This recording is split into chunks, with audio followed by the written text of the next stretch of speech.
Thank you Rasel ভাইয়া, পাপড়ি ভূতাগড়ি থেকে। তো মোটামুটি সবাই একটা থিম পেয়ে গেছে যে আমি আসলে কিসের ঘটনাটা আজকে শেয়ার করবো। তুমি যে ঘটনায় চলে যাচ্ছি, আমার ঘটনার আগে যদি আমি একটু আপনাকে থামিয়ে বলি যে এই পুরনো জিনিসের এই ঘটনাটা আপনাদের বাসায় এই প্রথম না। না, এর আগে একটা হয়েছিল যে আমার নানার আয়না রিলেট ঘটেছিল এবং আমার ঘরে অনেকদিন আয়নাও ছিল না। ছোট্ট করে যেন যদি একটু বলতেন তাহলে পরবর্তী ঘটনাটা বুঝতে সুবিধা হবে। আমার নানা ভাই ওই এরিয়ার এবং মোহাম্মদপুর এরিয়ার বেশ ভালো সওদাগর লেভেলের একজন লোক ছিলেন। তো উনি পুরনো আমাদের বাসায় একটা আয়না ছিল অনেকদিন। তো আয়নাটা অনেক বছর ধরেই আছে, যেহেতু পুরোনো জিনিস ছিল সেটাকে হঠাৎ করে আমি যখন আমার ঘরে লাগানোর ব্যবস্থা করি তো ওটাকে একটু ঠিকঠাক করতে যাই। যখন ওটা পার্ট খোলা হয়, মানে পেছনে যেহেতু বেশ ভারী পাল্লা ছিল, ঝোলানোর জন্য খোলা হয়, তখনই বিভিন্ন প্রবলেম শুরু হয়। তো সেটা আমি নিয়ে দিই আমার কাজিনের কাছে, সেও সেম প্রবলেম ফেস করে। তো এইভাবেই মানে যার কাছে এসে গিয়েছিল এভাবেই প্রবলেম গুলো হয়েছিল, মানে ছোটখাটো করে মানে কিছু প্রবলেম ওটা একটা ছিল। এবং ওই ভয় থেকে আমার ঘরে অনেকদিন আয়না ছিল না, যেটা হচ্ছে সেই আয়নার স্টোরিটা ছিল আমাদের বাসায় আগে ঘটেছিল। সেই আয়না সরিয়ে দিতে হয়েছে। হ্যাঁ, সরিয়ে দেওয়া হয়েছিল এবং লাস্ট কোথায় কি আপডেট ছিল সেটা আমরা জানতে পারিনি। আচ্ছা, ওকে, তাহলে আমরা এখন ঘটনায় চলে যাই। তো সেম ভাবে আমার বাবার কিছু পুরনো জিনিস কেনার বাতিক ছিল। মুখোশের কথা বললেন, মুখোশ না হলে এই ধরনের কোন স্টাফ পুরনো জিনিস এবং আগেও কিনে নিয়ে আসে। তো আমার ম্যাট্রিক পরীক্ষা জাস্ট কিছুদিন আগে দিয়ে 2006-07 ঘটনা, উনি টেবিল দুটো টেবিল, আমার স্টাডি রুমটা আলাদা করা হয়, দুটো টেবিল আর একটা সিঙ্গেল বেড নিয়ে আসে, পুরনো একদম কালো রঙের পুরনো অ্যান্টিক। তো দেখে আমি ভীষণ চটে যাই যে হঠাৎ এরকম বড় বড় বেখাপ্পা, একদম বেশ বড় বড়, এগুলো আনার কোনো অর্থই ছিল না। তো 2-3 দিন ফেলে রাখার পরে ওটাকে ঘরে নিয়ে যাওয়া হয় এবং আমি মোটামুটি ফ্রেশ করে ওটাতে যেদিন থেকে শো স্টার্ট করি আমার ঘুমের প্রবলেম শুরু হয়ে যায়। এমনি স্লিপিং ডিসঅর্ডার ছিল, কিন্তু আমি তখন ঘুমোতে পারি না, অস্বস্তি হয়, পড়াশোনার অবস্থা খারাপ। তো বাবা বললো হয়তো বেড চেঞ্জ হয়েছে, ঘুম হচ্ছে না। আচ্ছা ঠিক আছে, আমরা তাহলে এটাকে একবারে প্রপারলি ঠিক করে নিই। তো ওভাবে কার্পেন্টার আনা হয়, টেবিল দুটো ঠিক করা হয়, হাইটে বেশ বড় ছিল, ওগুলো পায়ে কাটা হয়। এবং আমার বেডটার সামনে যেটা ছিল সেটা হচ্ছে উঁচু থাকে, মানে পুরোনো খাটগুলো সামনের দিকটা উঁচু করা থাকে, কিছু পড়ে না যাওয়ার মতো এরকম। ওটা কেটে ফেলার জন্য ওটা বাদ দেয়। যখন একবার কাটা হয়েছে যেহেতু এটাকে পুরোটা সেট আপ করতে হবে, খাটের ভেতরে মাঝে যে চালনিগুলো থাকে ওইটা যখন উঠানো হয় পুরোটা দেখা যায় যে একটা আলাদা আরেকটা কাঠ দিয়ে পুরোটা জোড়া, এটা নর্মালি থাকে না খাটে। যেহেতু সেটিং করতে হবে ওইটাও খোলার পর সেটার ভেতরে একটা খুব পাতলা একটা বই পাওয়া যায়। তো বইটা পাশে সরাই রেখে কাজ করতে থাকে। যখন ওই পার্ট গুলো কাটা হয়, লম্বা উঁচু যে পার্ট গুলো, ওইটার ভেতরে ফ্রেম করা খাঁজ কাটা একটা ফ্রেমের মধ্যে আংটি পাওয়া যায়, যে ছবিটা দিয়েছে এইরকম একটা আংটি। আপনারা গেলে কিন্তু আপনারা মানে ফেসবুকে গেলে সেই ছবিটা দেখতে পাবেন। হ্যাঁ, এই আংটিটা পাওয়া যায়। তো কার্পেন্টার নিয়ে একটু কথা বলতে চাইলে, যেহেতু পুরোনো খাট একটা, উনি ভাবছে মহামূল্যবান কোনো কিছু, এরকম দামি কোনো কিছু না কিন্তু এটা। তো বাবা আংটি বা এই জিনিসগুলো বুঝতো, এটা দেখে উনি জিনিসগুলো সরায় ফেলে, বইটা আর আংটিটা সরায় ফেলে। তারপর খাট ঠিক হয়ে যায়, আমিও আমার মতো চলতে থাকি। কিন্তু সমস্যাটা যেটা হয়, বাবা ফেস করতে থাকে এখন আমাদের ফ্যামিলিতে। আমরা নিজেরা দেখি যেটা, যে বাবার বিজনেসে প্রবলেম হচ্ছে, বাবা জবের অফিসে প্রবলেম হচ্ছে, ফিজিক্যালি তো ইনজুর আছেই, ওনার প্রবলেম গুলো বেড়ে যায়। ফাইনালি যেটা হয়, উনি স্বপ্নগুলোতে ওনার বেশি প্রবলেম হয়। ওই যে ধরনের স্বপ্নগুলো দেখে সেটা মানে এই ধরনের ছিল যে স্বপ্নগুলা উনি দেখছে যে বাজে কিছু ওনাকে কেউ একজন স্ট্রাক্ট করছে, লাইক মসজিদের সামনে বা 4 রাস্তার মোড়ে কোন একটা কিছু জবাই করে সেটার ব্লাডটা ঢেলে দিয়ে আসতে হয়, মানুষের চলার পথে রক্ত ছিটিয়ে দিয়ে আসতে হবে, বা কোনো মন্দিরের পাশে যে কোনো একটা কিছু করতে হবে। মানে এই ধরনের ছোটখাটো অনেক ইনস্ট্রাক্ট করে, বাট অ্যাজ এ মুসলিম আর অ্যাজ এ হিউম্যান ইউজুয়ালি এটা কেউ করবে না। তো বাবা জিনিসগুলো চেপে যায় এবং ওনার প্রবলেম হতে থাকে। এই কথাটা উনি আমাদের বাবার একটি ভাই ছিলেন, দাদন কাকা, ওনার সাথে নর্মালি কথা বলে। তো বলার পরে উনি বলে, আচ্ছা ভাই, এটা অনেক সময় হয় যে প্লেস চেঞ্জ করলে বা ঠিক হয়ে যায়, আমি নিয়ে দেখি। তো উনি নিয়ে দেখার পরে যেটা হয়, যে যেদিন বাবা ওনাকে জিনিসটা দিয়ে দেয় তার 2-3 দিনের মধ্যে বাবা স্ট্রোক করে, কার্ডিয়াক অ্যারেস্ট হয়। ঠিক আছে, কারণ তাকে ইনস্ট্রাকশন গুলো দেওয়া হয়েছিল, সে সেগুলো ফলো করেন এবং হাত বদল হয়।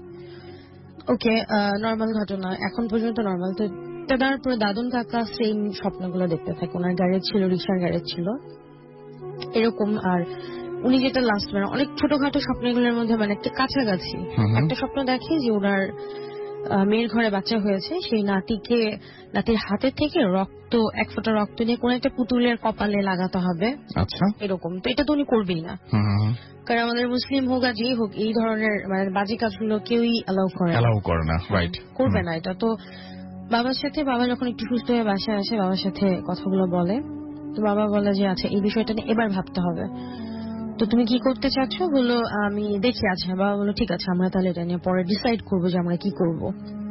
যেহেতু বাবা কিছুটা সিক, সময় নেয়। এরপরে দাদন কাকা বাবার সাথে ডিসকাস না করে ওনার গ্যারেজে একজন লোক আসতেন হিন্দু মতন, ওনার সাথে চাটা খেতে এসে ওনাকে আংটিটা হাত বদল করে।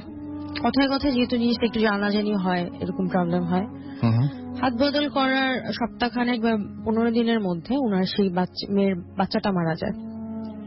এখানেও সেকেন্ড ঘটনা হলো যে হাত বদল হলো, যার তার ইনস্ট্রাকশন মানলো না, এখানে আরেকটা ক্ষতি হলো, বড় ধরনের ক্ষতি হলো। তো সেই হিন্দু ভদ্রলোক নিয়ে যাওয়ার 1.5-2 মাস আর কোনো খবর নেই, কোনো খারাপ খবর নেই, সবকিছু ভালো চলছে।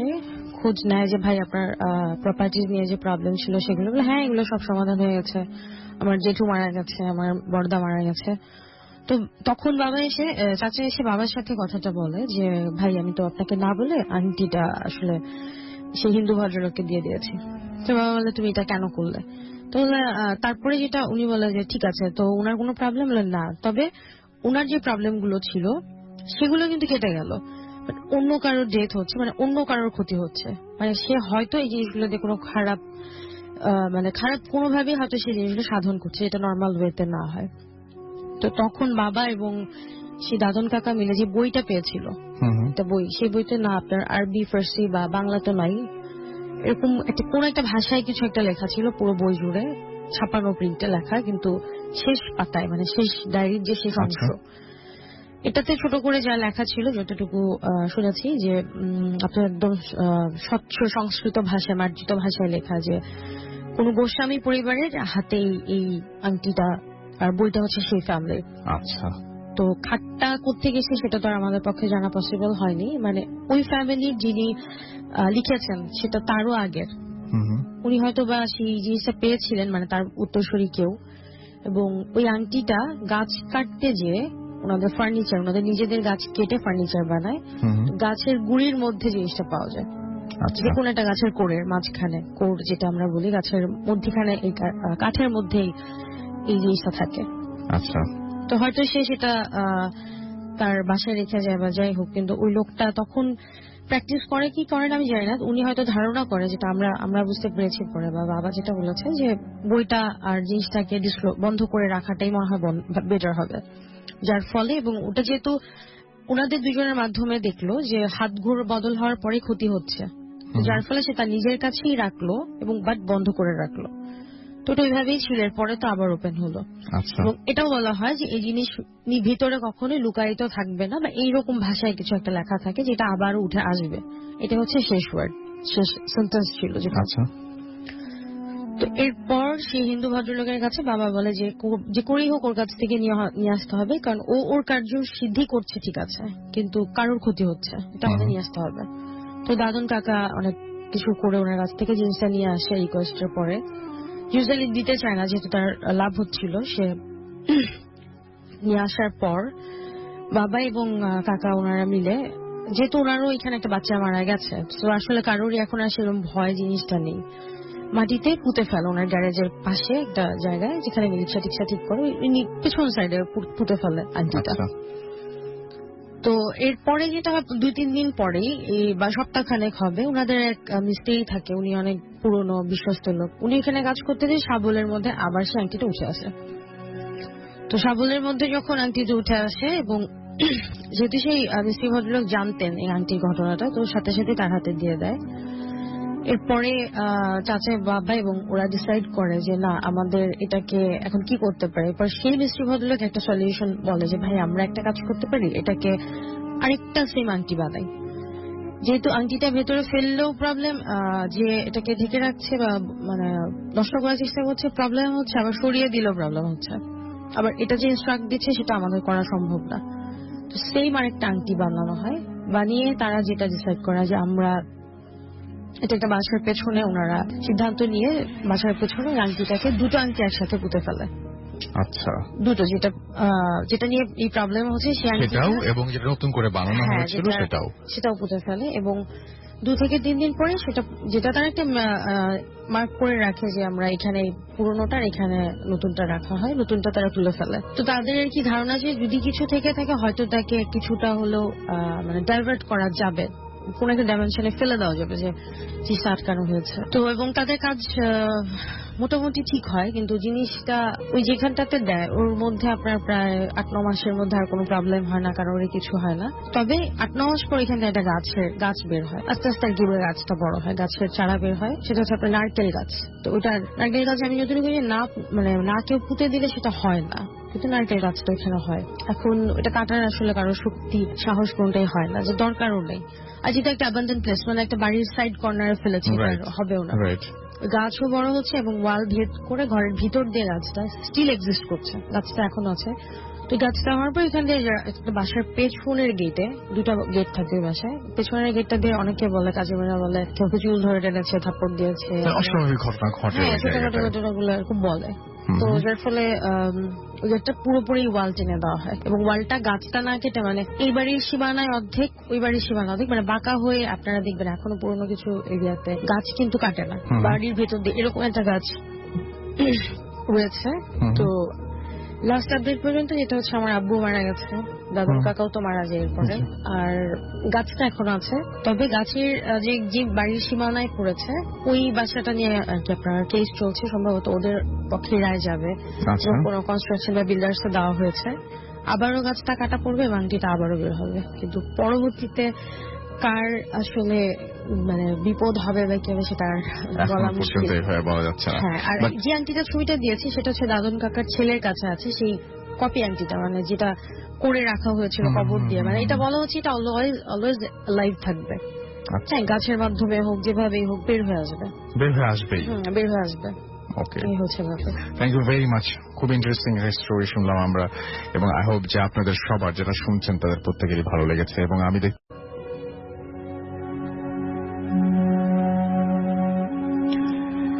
হ্যালো রাসেল ভাই, আশা করি ভালো আছেন। আমি জানি আপনি সবসময় ভালোর দলে। আমি সুবর্ণা আক্তার 2014 থেকে ভূত এফএম শুনছি। আমি ভূত এফএম এর সকল শ্রোতাদের জন্য একটা ঘটনা পাঠালাম। এটা আমার সাথেই ঘটে যাওয়া। আমি বর্তমানে চাকরির জন্য ময়মনসিংহে আছি, তাই স্টুডিওতে এসে বলা আমার পক্ষে সম্ভব না। যদি ভালো লাগে অবশ্যই পড়ে শোনাবেন। দিনটি 2013 সালের জানুয়ারি মাসের কোনো একদিন। সে সময় আমাদের বাসা ছিল মিরপুর সেনপাড়ায়। তখন প্রচন্ড ঠান্ডা। দুপুরের খাবার শেষে আমি ঘুমিয়েছিলাম। হঠাৎ একটা মাইকিং এর আওয়াজে আমার ঘুমটা হালকা ভেঙে গেল। আমি একটু সজাগ হয়ে মাইকিং এ কি বলছে তা শুনতে চাইলাম। আমি ভেবেছিলাম যে হয়তো কোনো বাচ্চা হারিয়ে গেছে আর সেটার জন্য মাইকিং চলছে, কিন্তু শুনলাম একজন লোক মারা গেছে এবং তার জানাজার নামাজের জন্য মানুষকে আহ্বান জানানো হচ্ছে। আমি একটু অবাক হলাম, কারণ সব সময় দেখেছি যে কেউ মারা গেলে এলাকার মসজিদে মাইকিং করে জানানো হয়, কিন্তু এখানে মৃত মানুষটার জানাজার নামাজের জন্য রাস্তায় মাইকিং চলছিল। আমি বিছানায় শুয়ে শুয়ে শুনতে পেলাম মাইকিং এর আওয়াজটা দূর থেকে কাছে আসতে লাগলো। মনে হলো এবার আমার বাসার পাশ দিয়ে গেল আওয়াজটা, এরপর আবার দূরে চলে যেতে লাগলো। আমি আমার ছোট বোনকে মাইকিং এর কথাটা বলতেও ও বলল ও কোনো মাইকিং শুনতে পায়নি। আমি ব্যাপারটাকে নরমাল ভাবে নিলাম। তখন বাজছিল বিকেল 4:30। আমার ক্লাস ছিল সন্ধ্যা 6:30-এ, তাই একটু পরেই আমি ক্লাসের উদ্দেশ্যে বের হলাম। আমি একটা প্রাইভেট ইউনিভার্সিটিতে MBA করছিলাম। আমি ভার্সিটির নাম বলছি না। সপ্তাহে 3 দিন সন্ধ্যা 6:30 থেকে রাত 9টা পর্যন্ত ক্লাস। সেদিন প্রচন্ড জ্যাম থাকার কারণে 6:30-এর বেশি বেজে গেল ভার্সিটি পৌঁছাতে। আমার এক ফ্রেন্ড SMS দিয়ে জানতে চাইল আমি কোথায়। অ্যান্সার দিলাম। একটু পর আমি ভার্সিটিতে পৌঁছে গেলাম। আমার ক্লাস 207 নম্বর রুমে। আমি আমার রুমের সামনে গিয়ে দেখলাম দরজাটা চাপানো। দরজায় ক্লাস টাইমে সাধারণত চাপানোই থাকে। আমি রুমে ঢুকবো বলে দরজাটা খুললাম এবং খুব অবাক হয়ে দেখতে পেলাম যে রুমের বাইরে রুমের সবকটা লাইট বন্ধ। আমি দরজার উপরে নাম্বার প্লেটটা আরো একবার দেখলাম। ঠিকই তো আছে, 207 নম্বর রুম, এটাই তো। ভুল হওয়ার কোনো কারণ নেই। ভাবলাম আজ হয়তো অন্য কোথাও ক্লাস হচ্ছে। আমি 207 নম্বর রুমে ঢুকে লাইট জ্বালালাম। ক্লাসে কোনো ব্যাগ, বই খাতাও চোখে পড়ল না। আমি ফ্রেন্ডকে একটা SMS দিয়ে জানতে চাইলাম কত নম্বর রুমে ক্লাস হচ্ছে আজ, আর রুমে SMS এর অ্যান্সারের জন্য অপেক্ষা করতে লাগলাম। কিছুক্ষণ পর আমি একটা ঘোরের মধ্যে ছিলাম, এর ভেতর 6-7 মিনিট পার হয়ে গেল। হঠাৎ মনে হলো SMS টার কোনো অ্যান্সার তো আসলো না। আমি আমার মোবাইলটা চেক করতে দেখলাম যে নেটওয়ার্ক নেই। আমার তখন মনে হলো এখানে বসে না থেকে অফিস রুমে খোঁজ নিলেই তো আমি জানতে পারতাম ক্লাস কোথায় হচ্ছে। রুম থেকে বের হলাম আর সাথে সাথে SMS-টা আসলো। আমার ফ্রেন্ড লিখেছে 207 নম্বর রুম।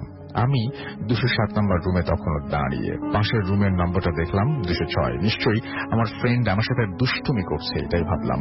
আমি এটা দুষ্টুমি করার সময় না, তাই আমি খুব বিরক্তি নিয়ে অফিস রুমে গিয়ে জানতে চাইলাম ক্লাস কোথায় হচ্ছে। ওখান থেকে আমাকে জানানো হলো 207 নম্বর রুমে। ততক্ষণে 7টারও বেশি বেজে গেছে।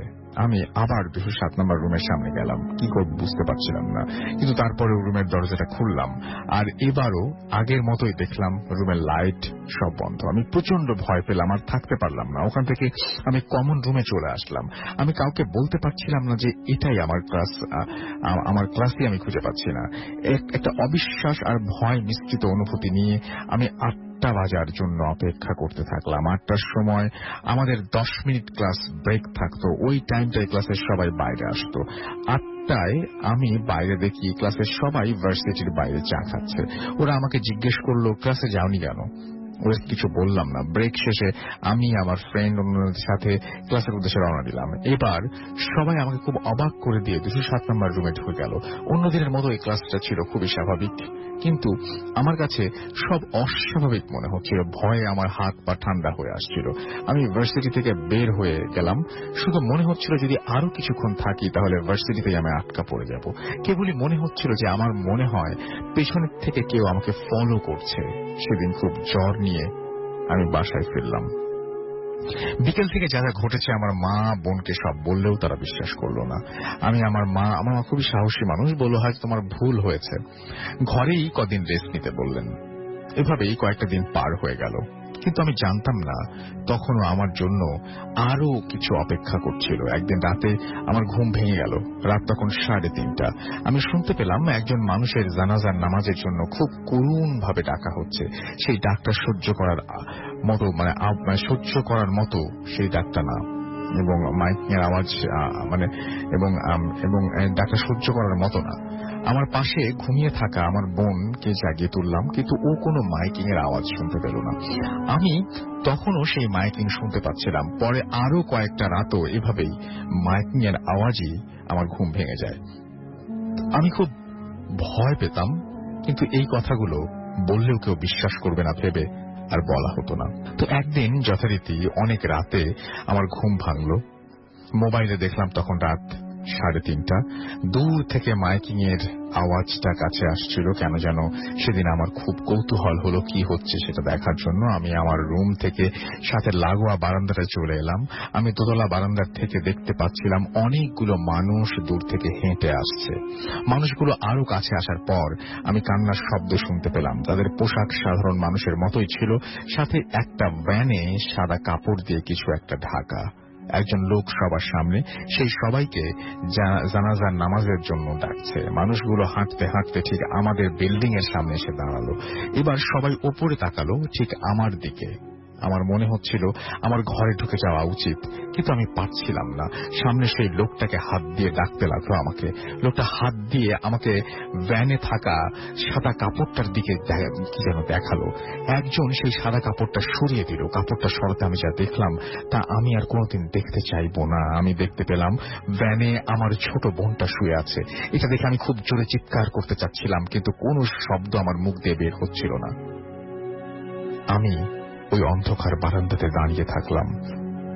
আয়াতুল কুরসি পড়ার চেষ্টা করতে থাকলাম, কিন্তু ভয়ে কি পড়ছিলাম তাও জানি না। নড়বার শক্তিটুকু হারিয়ে ফেলেছিলাম। একটু পর আমি সম্বিত ফিরে পেলাম। নিজেকে বোঝানোর চেষ্টা করলাম যা দেখছি সব ভুল। এমন সময় ঘর থেকে আমার ছোট বোনটা বারান্দায় আসলো। জানতে চাইল আমি বারান্দায় কি করছি। ওকে দেখে আমি সাহস ফিরে পেলাম। ও আমার কাছে এসে রাস্তায় উঁকিয়ে দিয়ে বলল, কি যাবি না? ওই যে দেখ আমার লাশ, তুই যাবি না? কথাটা বলে সে খুব জোরে আমার হাতটা চেপে ধরল। আমি কাউকে বোঝাতে পারবো না আমার অবস্থা তখন কেমন হয়েছিল, শুধু এটুকু বুঝতে পারছিলাম যে আমি জ্ঞান হারাচ্ছি। সকালে বাসার সবাই আমাকে বারান্দায় খুঁজে পায়। আমার হাতে একটা হাতের ছাপ জখমের মতো হয়েছিল। এবার সবাই আমার কথা গুরুত্ব দেয়, হুজুরের কাছ থেকে পানি পড়া দাবি জানা হয়। কিন্তু আমার এতেও ভয় কাটছিল না। তাই এবার হুজুর তার পরিচিত একজন বড় হুজুর নিয়ে আসেন। উনি আমাদের বাসায় এসে সব পরীক্ষা করেন, কিন্তু কোনো কিছুই বের করতে পারেননি। তবে উনি আমাকে সন্ধ্যাবেলা একা থাকতে মানা করেন, নামাজ পড়তে বলেন এবং বলেন অনেক রাতে খারাপ জিনিস চলাফেরা করে, তাই খুব বেশি কৌতূহল হলে এসব যেন না দেখি। উনি আমাকে 4টা লোহা দেন, যেগুলো আমার খাটের পাশে রাখতে বলেন। এরপর আমি এমন আর ভয় পাইনি। আমি আজও জানি না আমি আসলে কেন এরকম দেখেছিলাম, এর কোনো ব্যাখ্যা আমি আজও পাইনি।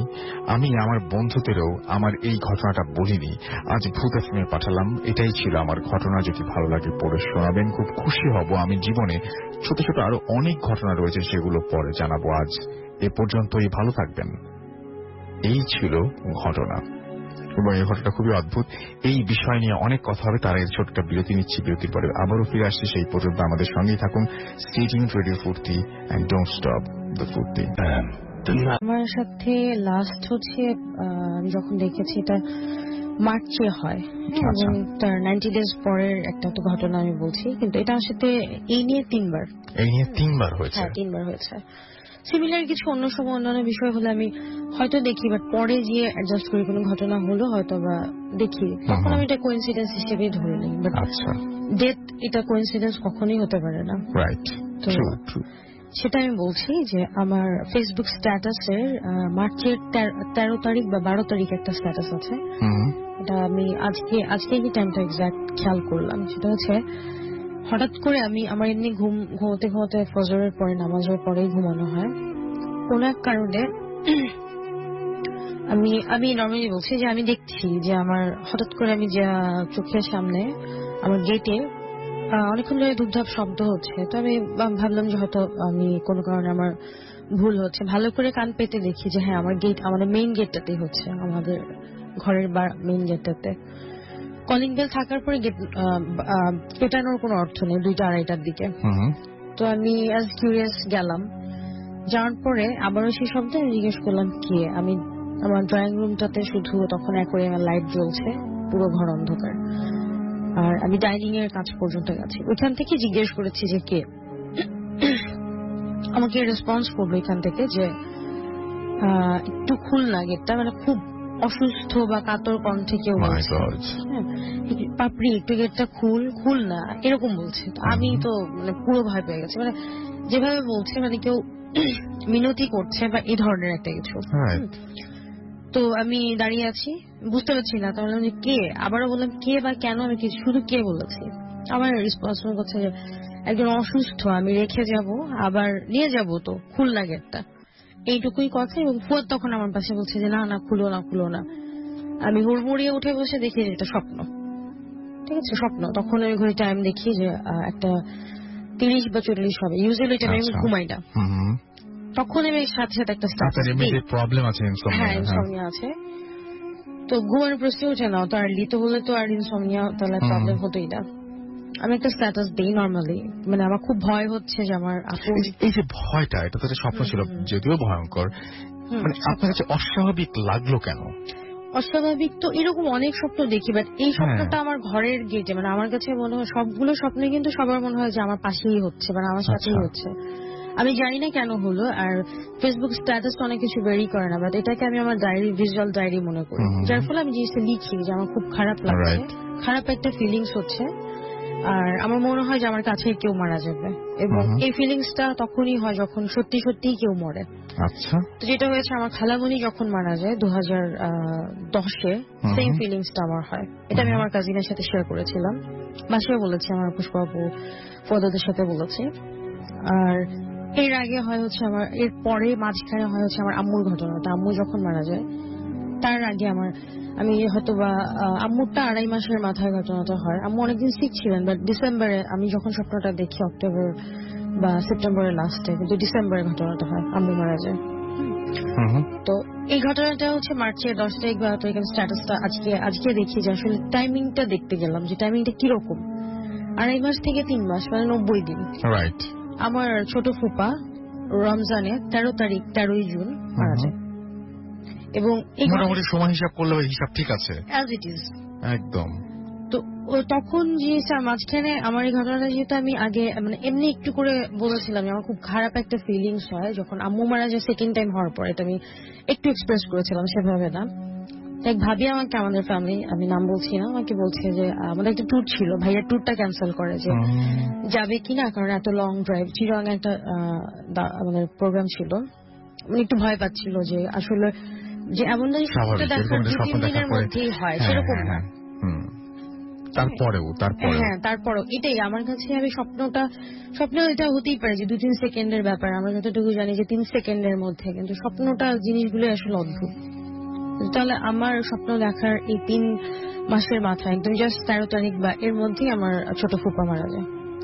উনি অসুস্থ ছিলেন। আমি স্বপ্ন কিন্তু আমাকে এটা বলেছে যে একজন অসুস্থ কাউকে রাখবো, আমি তো নিয়ে যাবো।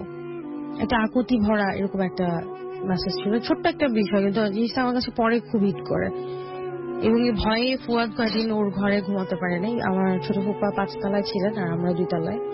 ও আমি এক রুমে, মানে দুজন একসাথেই থেকেছি, পুরো বাসায় একা। ওকে, এটাই এই ছিল ব্যাপার। আমি আপনার কাছে আবারও ফিরে আসবো, আমাদের আবারও ব্রেকে যেতে হবে, তবে তার আগে ছোট্ট একটা ইমেল পড়ে ফেলি। ইমেলটা খুব ইন্টারেস্টিং। আমাদের ইমেল পাঠিয়েছেন আমাদেরই একজন লিসেনার, তিনি লিখছেন, রাসেল ভাই জানি ভালো আছেন, আমি সিলেট থেকে রাজু বলছি, স্টুডিওতে আসতে পারবো না, তাই ইমেল করলাম। আচ্ছা, ইমেইলের আগে আমরা ছোট্ট করে একটা ঘটনা শুনে আসি। আপনি একটা ঘটনা বলবেন প্লিজ। হ্যাঁ, আমরা তারপরে সেকেন্ড আরেকটা ঘটনার পরে আপনাদের আসলে ভালো ঘটনা আরো অনেকগুলো আছে, সেজন্য একটু ওয়েট করতে হবে, একটু রাত জাগতে হবে, আজকে আমাদের সাথে থাকতে হবে একটু কষ্ট করে, যদি আপনারা সবসময় থাকেন। আর বেশি বেশি করে আমাদের ঘটনা পাঠাতে হবে, যাতে প্রতি সপ্তাহেই এরকম রক্তহীন করা কিছু ঘটনা আপনাদের উপহার দিতে পারি। সেজন্য প্লিজ প্লিজ প্লিজ প্লিজ আপনার কাছে যদি কোনো ঘটনা থাকে সেটা অবশ্যই এখনই পাঠিয়ে দিন আমাদের কাছে, bhutfm@radiofurti.fm। এই হচ্ছে আমাদের অ্যাড্রেস। স্পেলিংটা বলে দিচ্ছি, BHWTFM@radiofurt.fm। এই radiofurti.fm, bhutfm@radiofurti.fm, এই অ্যাড্রেসে আপনি ঘটনা পাঠিয়ে দিতে পারেন যে কোনো দিন, যে কোনো সময় আপনার ইচ্ছে মতন। এবং অবশ্যই শুরুতে উল্লেখ করুন আপনার নাম এবং ঠিকানা, এবং আপনি স্টুডিওতে আসতে চান কিনা সেটাও জানিয়ে দিন আমাদেরকে। আর অবশ্যই অবশ্যই স্টুডিওতে যদি যারা আসতে চাইবেন, স্পেশালি তাদেরকে বলছি, আপনারা আপনাদের ফোন নাম্বার লিখতে ভুলবেন না। চলে যাই ঘটনায়। আপনার নামটা প্লিজ একটু বলবেন, তারপরে আপনার ঘটনায় যাব আমরা। হ্যাঁ, ধন্যবাদ। আমি ফুয়াদ বলছি ভৈরবগড়ি থেকে। জি। আমার ঘটনাটা হচ্ছে আমার ফ্রেন্ড জিতু, ওর দাদার আর কি স্টোরি। ওদের গ্রামটা ছিল হচ্ছে আপনার মানিকগঞ্জ এলাকায় আর কি, ওনার পাটুরিয়া সাইডের একটা আর কি ঘটনা, চর এরিয়াতে। ওর দাদা ছিল হচ্ছে গ্রামের আর কি নাম করা একজন ওঝা। উনি জিন সাধনা করতো আর কি, গ্রামের সবাইকে আর কি উপকার করতো জিন টিন বশ করে, বদ জিন। দেন সবসময় উনি কাজে যাওয়ার আগে বাড়িটা শক্ত করে মানে বেঁধে তারপরে উনি ওনার কাজে যেত। বাট হঠাৎ একদিন একটা তার ডাক আসে, মানে গ্রামের একটা গুরুত্বপূর্ণ একটা ব্যক্তির মেয়ের আর কি প্রবলেম হয় হঠাৎ আর কি, মানে তাকে হয়তো জিনে আসর টাসর করে, এই টাইপের কিছু। পরে উনি হঠাৎ করে তাড়াহুড়াতে, তখন প্রায় রাত 7-8টা বেজে যায়, তাড়াহুড়া করে উনি চলে যায় ওনার বাসায়, ওই ব্যক্তির বাসায় চলে যায়। গিয়ে উনি আর হঠাৎ করে যেহেতু ওনার চলে যেতে হয়, সেদিন আর কি উনি ওনার বাড়িটা বেঁধে যেতে পারে না, যার ফলে উনি চলে যায়। যাওয়ার পরে ওই জিনটার সাথে আর কি উনি জিনটাকে বসে আনতে পারে, এবং উনি জায়গা থেকে কোন রকমে সেই যাত্রা থেকে সেই মেয়েটাকে মুক্ত করে। জিনটা যাওয়ার আগে ওনাকে বলে যায় যে আমি গেলাম তোর বাসায়, ঠিক আছে, তুই তো থাকতে দিলি না, আমি গেলাম, জাস্ট এই মেসেজটুকু দেয়। দিয়ে তারপরে ওই ওঝাটা তো উনি তো জানেই যে উনি ওনার মানে বাসাটা সবসময় বেঁধে রেখে আসে, যাতে কোনো খারাপ কিছু বাসায় না ঢুকতে পারে। এবং বাসায় উনি এরকমও বলে দিয়ে যায় আর কি, ওনার বাসায় যখন কাটে যায় তার আগে বলে দেওয়া যায় যে আমি যতক্ষণ বাসায় না আসবো ততক্ষণ কেউ বাসা থেকে বের হবা না, আর হচ্ছে বাসা তো বেঁধে রেখে গেলাম। দেন সেদিন তো আর সে বেঁধে রেখে যায় না, উনি বলে যে না তুই কি করবি করিস, জিনটাকে বলে। জিনটার সাথে সাথে উনার বেশ ধরে বাসা চলে আসে, আর হচ্ছে উনি যখন অন দা ওয়েতে থাকে তখন উনি মনে করে যে ওনার বাসাটা তো সেদিন উনি তারপরে না বেঁধে চলে আসছে।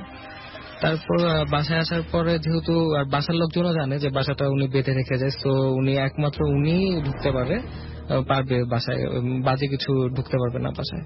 তো ওনার ওয়াইফকে এসে বলে যে আমাকে একটু পানি দাও, আমি একটু ফ্রেশ হবো বলার পর ওনার ওয়াইফ আসে, এসে পানি দেয়। পানি দেওয়ার পরে দেখে যে উনি ঠিকই পানি নেওয়ার পরে মানে ওই জিনটা ওনার বেশে আসে। আসার পরে কি করে, উনি তো সবসময় ওয়াশরুমের দিকে যায় মানে ফ্রেশ হওয়ার জন্য, উনি মানে পিছনে ক্ষেতের দিকে আর কি উনি যেতে থাকে।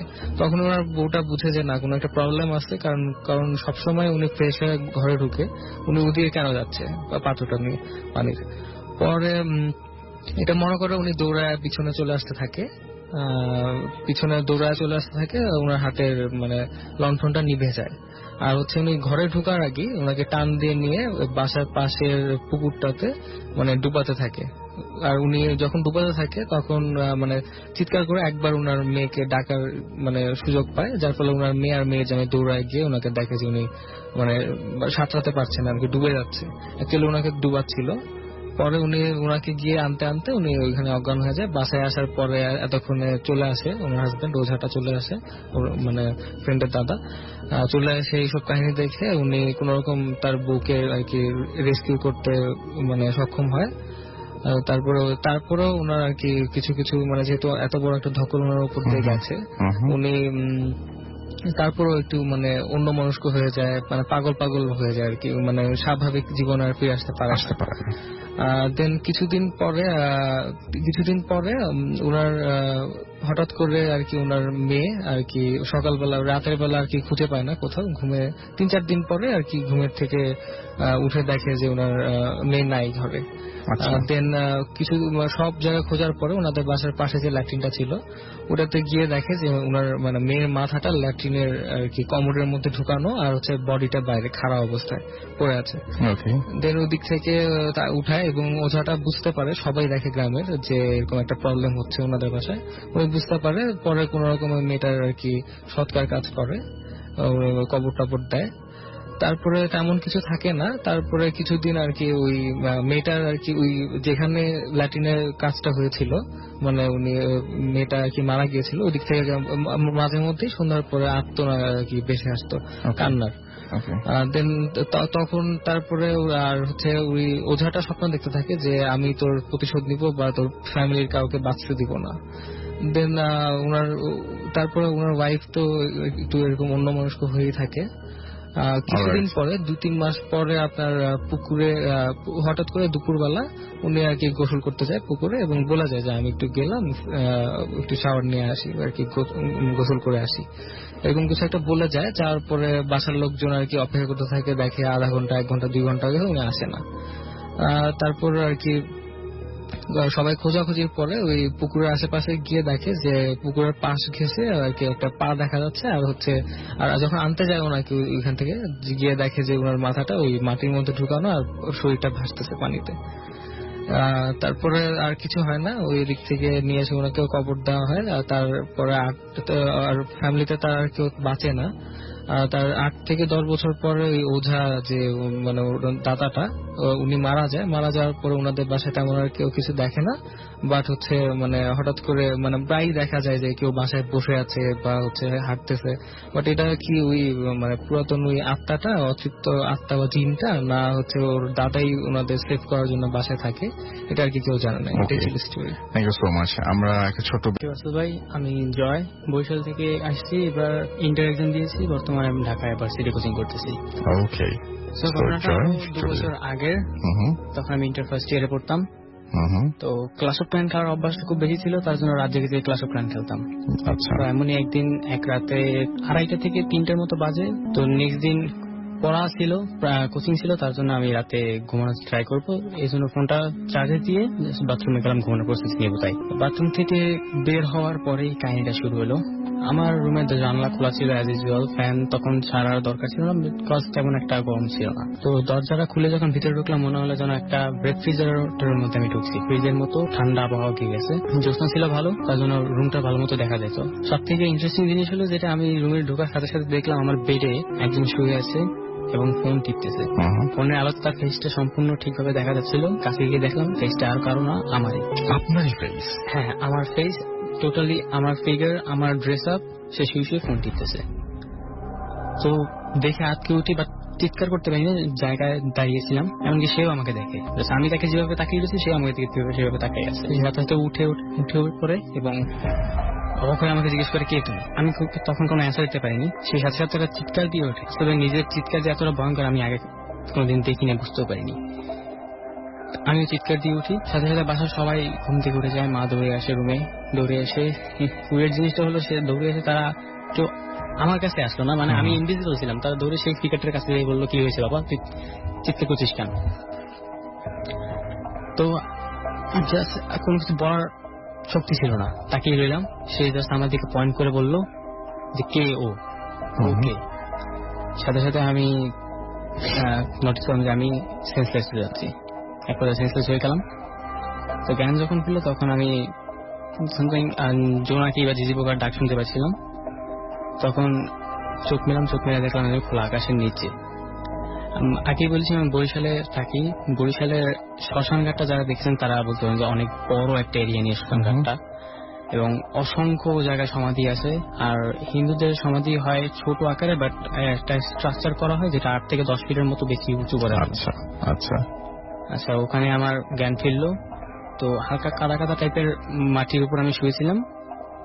তো উঠে দাঁড়ালাম, দেখলাম যে আমার সামনে একটা সমাধি করা, সদ্য করা হয়েছে, সিমেন্টটা শুকায়নি। তাতে একটা নেম প্লেট দেওয়া থাকে যেটা যার সমাধি তার নাম লেখা থাকে, তার মাতার নাম, পিতার নাম এবং তার জন্মসাল, মৃত্যুসাল দেওয়া থাকে। আচ্ছা। তো আগে জ্যোৎস্নার আলো ছিল ভালো, তাই নেম প্লেটটা খুব উজ্জ্বলভাবে দেখা যাচ্ছিল। আমি নেম প্লেটের দিকে তাকালাম, তাকিয়ে দেখলাম যে নেম প্লেটের দিকে আমারই নাম লেখা এবং আমার বাবার নাম, আমার মার নাম, আমার জন্মসাল এবং আমার মৃত্যু সালটা ছিল 2014, যেটা 2 বছর আগে। তখন 2014 চলছিল। আচ্ছা। সাথে সাথে আমার বডিটা প্যারালাইজের মতো হয়ে যায়। আমার খুবই স্বাভাবিক, বডিতে কোনো কন্ট্রোল থাকে না, আমি জাস্ট মাটিতে পড়ে যাই, বাট সেন্সলেস হই না। আমার চোখ খোলা থাকে। কতক্ষণ পড়েছিলাম এভাবে আমি জানি না, কোনো চিন্তা ভাবনা করার মতো এনার্জি ছিল না, আমি জাস্ট তাকিয়েছিলাম। অনেকক্ষণ পর বডিতে যখন আবার এনার্জি ফিরে পাই, আমি তো চিন্তা করলাম যে এখান থেকে তো আমি আমার বাসা চিনি। আমার বাসা ওখান থেকে হাইয়েস্ট হলে 1.5 কিলোমিটার দূরে হবে, যেটা হেঁটে গেলে 2 ঘন্টার মতো লাগতে পারে। আচ্ছা। তো বরিশালের শ্মশানঘাটটা যারা গেছেন তারা জানেন যে শ্মশানঘাটটা অনেক পেঁচানো রাস্তা আছে, যেটা গুলিয়ে যাওয়া খুবই স্বাভাবিক। আমি ওখানে হাইয়েস্ট হলে 2বার কি 1বার গিয়েছিলাম। আমি ঠিক মতো চিন্তানো রাস্তা, আমি সরাসরি উঠে যত শক্তি আছিল দৌড় দিলাম। দৌড়ে আমি কিভাবে বের হয়েছি আমি জানি না, আমার হাত পা অনেক জায়গায় টিকে পিটে গেছে, তাও আমার খেয়াল ছিল না। শ্মশানঘাট থেকে বের হয়ে গেট পার হয়ে আমি দৌড় দিলাম বাসার উদ্দেশ্যে। তো ওখান থেকে বের হয়ে পটুয়াখালী আর ঢাকার একটা হাইওয়ে আছে যেটা দিয়ে অলওয়েজ নাইট ক্রস যায়। আমি সেই রাস্তা ধরে যাচ্ছিলাম যাতে কোনো গাড়ি ঘুড়ি কিছু দেখতে পাই। আচ্ছা। বাট মনে হইতেছিল যেন টাইমটা স্টপ হয়ে আসছিল, কোনো কিছু, একটা কুকুর মানে রিক্সা নেই, একটা গাড়ি নেই, একটা বাস নেই। তো অনেকক্ষণ হাঁটতে থাকলাম, প্রায় 2 থেকে 3 ঘন্টা হয়ে যাবে, বাট আমার পথ শেষ হতেছিল না, যেখানে 2 ঘন্টা লাগতো টপস। যদি একটা জিনিসে ভাবতেছিলাম আমি কার কবর দেখলাম আর রুমেও কি দেখলাম, আমি এখানে কেমনে আসলাম, হাঁটছিলাম। তো কত দূর যাওয়ার পরে আমি একটা কুকুর দেখতে পাই, একটু দূরে একটা দোকানের পারে। কুকুরটা আমাকে দেখে খুব জোরে চিৎকার করা শুরু করলো, মানে কুকুর যেভাবে ডাকে খুব জোরে ডাকাডাকি শুরু করলো। বাট মজা ছিল কুকুরটা তার জায়গা থেকে 1 পা নড়েনি, সেখানে দাঁড়িয়ে দাঁড়িয়ে চিৎকার করতে লাগলো। আমি তাই থেকে আরো জোরে জোরে হেঁটে সামনে গেলাম। তো এক পর্যায়ে ভোর হয়ে যাওয়ার পালা, এতক্ষণ হেঁটেছি বাট টাইমটা স্টপ হয়ে আছে। বাসার সামনে গেলাম অনেকক্ষণ পর, যে বাসার কলিং বেল, মানে আমাদের বাসার গেটটা অ্যাকচুয়ালি ছোট, তাই ওখানে দাঁড়ানোর দরকার হয় না, নিচেই সব কলিং বেল আছে। বাসায় যেয়ে আমার বাসার কলিং বেলটা বাজাতে থাকি অনেকক্ষণ, 10-15 মিনিট, আধা ঘন্টা ধরে কলিং বেল বাজাতে থাকি। কেউ অ্যান্সার দেয় না। এক পর্যায়ে বাসার প্রত্যেকটা ফ্ল্যাটের কলিং বেল বাজে, তারপরে কেউ অ্যান্সার দেয় না। তো হতাশ হয়ে গেটের পাশে আমি বসে থাকি। তো কিছুক্ষণ পর কিছু মানুষ হেঁটে আসার আওয়াজ পাই, সাথে সাথে উঠে দাঁড়িয়ে মানুষগুলো যখন কাছে আসে, জ্যোৎস্নার আলো ছিল, ল্যাম্পপোস্টটা জ্বলতো না রাস্তায়, জ্যোৎস্নার আলোতে আর বাসার বিল্ডিং এর লাইটে স্পষ্ট দেখতে পাই আমার মা, আমার বড় ভাই এবং সেই আমার রূপধারী সেই ফিগারটা ও মাই গড বাসার দিকে আসতেছে। তাদের হাতে অনেক ব্যাগ, আপনার সামনে দিয়েই তারা আপনার বাসায় আসছে? আমার বাসায় আসছে। আচ্ছা। তাদের হাতে অনেকগুলো ব্যাগ, মনে হয় যেন শপিং করে আসছে। আমার মা আমার ভাই আমাকে নোটিস করেনি, ওই ইনভিজিবল ছিলাম তাদের সামনে আমি, বাট ওই ফিগারটা আবার আমাকে দেখে অবাক হয়ে তাকাই দিচ্ছে। আমি ওটা, ও আমাকে দেখতেছে, আমি ওকে দেখতেছি, তাকাই দেখে হাত থেকে ব্যাগ দিয়ে পড়ে গেছে, আবার ও চিৎকার দিয়ে উঠলো, চমকে উঠছে আপনাকে দেখে? হ্যাঁ। আচ্ছা। ভয়ঙ্কর ভাবে সেই চিৎকার দিয়ে উঠলো। মা আবার দৌড়ে গেল ওর কাছে, ও বললো, আবার আমাকে পয়েন্ট করে বললো ওকে, জাস্ট একটা কথাই বলেছিল ওকে। এবার আর আমার দাঁড়িয়ে থাকার মতো আর কোনো এনার্জি ছিল না, স্বাভাবিক। আমি সেন্সলেসলি পড়লাম ওখানে। পরে যখন জ্ঞান ফিরল, তখন আমি আমার রুমে, তখন দিনের আলো ছিল, স্বস্তি ফিল করলাম।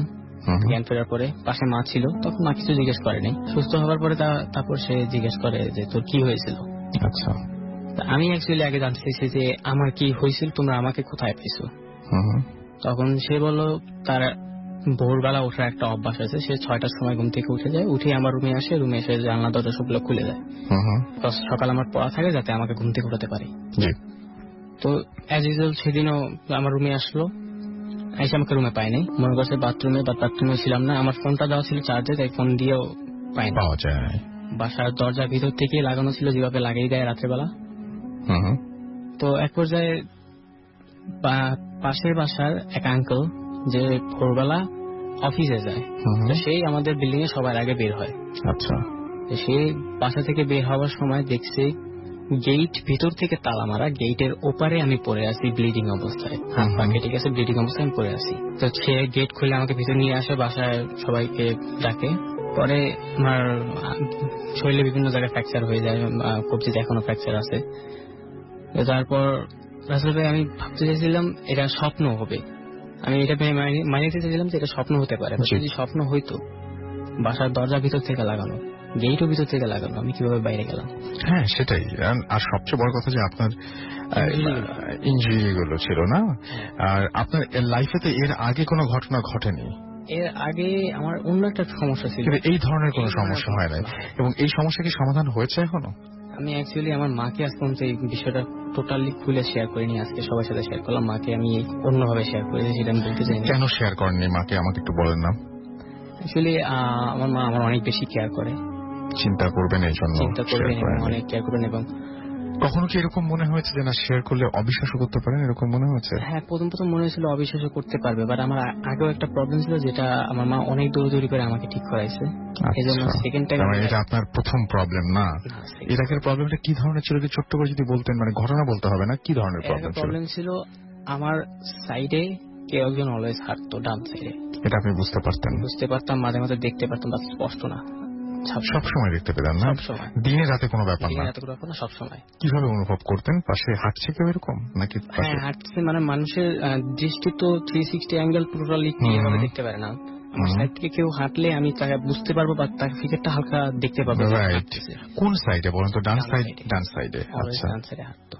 আচ্ছা, সেই গন্ডি কোনো ক্ষতি টতি করেছিল আপনার কখনো? না, কোনো ক্ষতি করে নাই, কখনো কোনো ক্ষতি করে নাই, জাস্ট হাঁটতো অলওয়েজ। আমি মাঝে মাঝে ভয় পেতাম, প্রথম ভয় পেতাম, আস্তে আস্তে অভ্যাস হয়ে যায়। পরে আমি তারপর একদিন জানাই মাকে, তখন মা খুব ফ্রিক আউট হয়ে যায়। তারপর অনেক দৌড়াদৌড়ি করে এই জিনিসটা, প্রবলেমটা আস্তে আস্তে কমে যায়, অনেক ওঝা, অনেক পানি পড়া, এবং সেই সমস্যার সমাধান হয়েছে।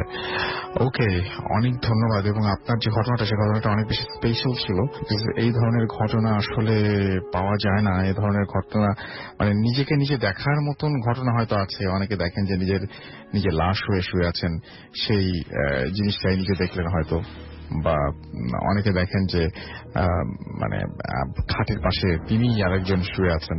বাট এই যে আমি আমাকে দেখছি, এবং আমাকে দেখে আমি বুঝতে পারছি যে আমি আমার মায়ের সঙ্গে আছি, সেই আমি আসলে আমি না। যে আমি, সেই আমিকে দেখছি, সেই আমি হচ্ছে আমি। এবং মায়ের সঙ্গে আসার সময় সেই আমি আমাকে দেখে চমকে যাচ্ছে। মানে এই ব্যাপারটা, দুজনের মুখোমুখি হয়ে যাওয়া, একজনের আরেকজনকে দেখে চমকে ওঠা, এই ব্যাপারগুলো কি অদ্ভুত না? আমার তো মনে হয় যে খুবই অদ্ভুত, এবং আপনাদের কাছে নিশ্চয়ই আরো বেশি অদ্ভুত লেগেছে। রাসেল ভাই জানি ভালো আছেন। আমি সিলেট থেকে রাজু বলছি। স্টুডিওতে আসতে পারবো না বলে ইমেল করলাম। আমার নিজের কোনো কম্পিউটার না থাকায় দোকান থেকে ইমেলটা পাঠালাম। ভালো লাগলে পড়ে শোনানোর অনুরোধ রইল। ঘটনাটা শুরু করার আগে একটা কথা বলতে চাই। ভূত আর ভালোবাসা একই রকম জিনিস। কখনো এগুলোর পাল্লায় না পড়লে এগুলোর কোনোটাই বিশ্বাস হয় না। কথা না বাড়িয়ে আমি আমার ঘটনায় চলে যাই। ঘটনাটি 3 বছর আগের, আমার নিজের সাথে ঘটেছে। আমি আমার ভাষায় ঘটনাটি বলছি। আমি তখন নেত্রকোনায় আপুর বাসায় থাকি, ক্লাস 9-এ পড়ার সময় এখানে আসা। আর আজ আমি অনার্স 3rd ইয়ারে পড়ি।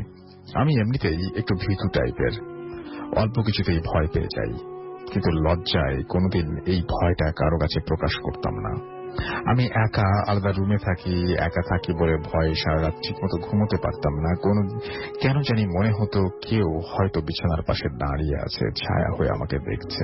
সারা রাত এরকম আজে বাজে চিন্তা মাথায় আসে, আর ভয়ে ঘেমে গোসলের মতো অবস্থা হয়। অথচ কোনোদিন তেমন কোনো কিছুর সাথে দেখা হয়নি। হয়তো দেখা না হলেই ভালো হতো, কিন্তু একদিন আমার ভয় বাস্তবে আমাকে দেখা দেয়। কেউ হয়তো ভাবতে পারে সারাক্ষণ ভয়ে থাকি বলে আমার এটা হ্যালুসিনেশন হয়েছে, কিন্তু আমি স্পর্শের অনুভূতির পরদিন সকালে ঘটনাটির চিহ্ন প্রমাণও পেয়েছি। ঘটনাটি তাহলে খুলে বলি। প্রতিদিনের মতো ওই দিনও ঘুমোতে গিয়েছি। বিছানায় শুয়ে চিন্তা করতে করতে কখন যে ঘুমিয়ে গেছি বলতে পারবো না, কিন্তু মাঝ রাতে কোনো একজনের খুব নিচু গলায় ডাক শুনে আমার ঘুমটা ভেঙে যায়। ডাকা ছিল খুব কোমল আর খুব নিচু গলার। থেমে থেমে আমার নাম ধরে ডাকছে। চোখ খুলে দেখি 70 থেকে 80 বছর বয়সের একজন বৃদ্ধা আমার মাথার পাশে দাঁড়ানো। তার চুলগুলো সাদা আর তার গায়ের রঙও ছিল সাদা। সে আমার দিকে তাকিয়ে মিষ্টি এসে বলল, তুই তো একা থাকতে ভয় পাস, তাই আজ তোর সাথে আমি ঘুমাই। এই বলে সে আমার বাঁ পাশে শুয়ে পড়ে। বিশ্বাস করেন, আমার একবারের জন্য কোনো কিছু মনে হচ্ছিল না। এক ফোঁটা ভয়ও হয়নি, বরং মনে হয়েছে বৃদ্ধা মহিলা আমার সাথে না হয় ঘুমাক। এই ভেবে আমি পাশ ফিরে শুয়ে পড়লাম। কিন্তু কে এই মহিলা, কোথা থেকে এসছে, এগুলো একবারও আমার চিন্তায় আসলো না। আমি ঘুমিয়ে পড়লাম। ঘুম ভাঙল ফজরের আজানের কিছুক্ষণ আগে। চোখ মেলে দেখি মহিলা তখন আমার দিকে মায়া ভরা দৃষ্টি তাকিয়ে আছে। আমার ঘুম ভেঙেছে দেখে একটা হাসি দিল, আর ওনার হাতের একটা আঙুল দিয়ে আমার একটা হাত অল্প স্পর্শ করলো। তার হাতের স্পর্শ আমার সমস্ত শরীরের লোম দাঁড়িয়ে গেল। খুবই গরম মনে হচ্ছিল, কেউ যেন আমাকে আগুনের ছ্যাঁকা দিয়েছে। আমি সঙ্গে সঙ্গে লাফিয়ে উঠে আমার হাতের দিকে তাকালাম। দেখি হাতের অল্প একটু জায়গা লাল হয়ে গেছে। রাগে বৃদ্ধা মহিলার দিকে তাকিয়ে দেখি কেউ নেই আমার পাশে। ভয়ে তখন জীবন বের হওয়ার উপক্রম। আমি বিছানা থেকে নামতে চাইলাম, কিন্তু আমি এক ফোঁটাও নড়তে পারছি না। মনে হচ্ছে কি যেন আমার শরীরটাকে বিছানার সাথে আটকে রেখেছে। খুব কষ্ট আর ভয় হচ্ছিল। কি করব বুঝতে পারছিলাম না। সমস্ত শরীর ঘামতে শুরু করলো। হঠাৎ আজানের সুর শুনতে পেলাম। ধর্মহর করে উঠে বসলাম বিছানা থেকে, লাইট জ্বালালাম। কিছুক্ষণ চুপ করে বসে রইলাম। হাতের দিকে তাকিয়ে দেখি লাল হয়ে আছে। তারপর সকাল অবধি লাইট জ্বেলে বসেই রইলাম। সকালে হাতের কিছুটা অংশ দেখে আপুর কাছে জানতে চাইলো। আমার কাছে জানতে চাইলো। আমি মিথ্যা করে এড়িয়ে গেলাম, কারণ আমি জানি রাতের ঘটনা কোনোভাবে আপু বিশ্বাস করবে না, বরং আমাকে বকাঝকা করবে। কিন্তু সেই দিনের পর থেকে আজ পর্যন্ত রাতে আমি একা ঘুমাইনি, এটা সবাই জানে। কিন্তু কেন ঘুমাই না তা কেউ জানে না। তো এটাই ছিল ঘটনা। এবং তিনি লিখেছেন যে বহু কষ্ট করে দোকান থেকে ইমেলটা করছি, প্লিজ মেলটা পড়বেন, খুশি হব। Thank you. রাজু আহমেদ সিলেট থেকে লিখেছেন আপনি এই ঘটনাটি। চমৎকার একটা ঘটনা। Thank you very much. যে মুহূর্তে আপনার ঘটনা শেষ করলাম সেই মুহূর্তে ঘড়িতেও বেজেছে সময় রাত 1:13। আমরা চলে যাব আমাদের পরবর্তী পাপ্পিয়াপুর কাছে। আরো একটা ঘটনা শুনে আসবো এবং তারপরে আবার আপনাদের কাছে ফিরে আসবো। আপু, আপনার লাস্ট ঘটনাটা আমরা শুনে ফেলি।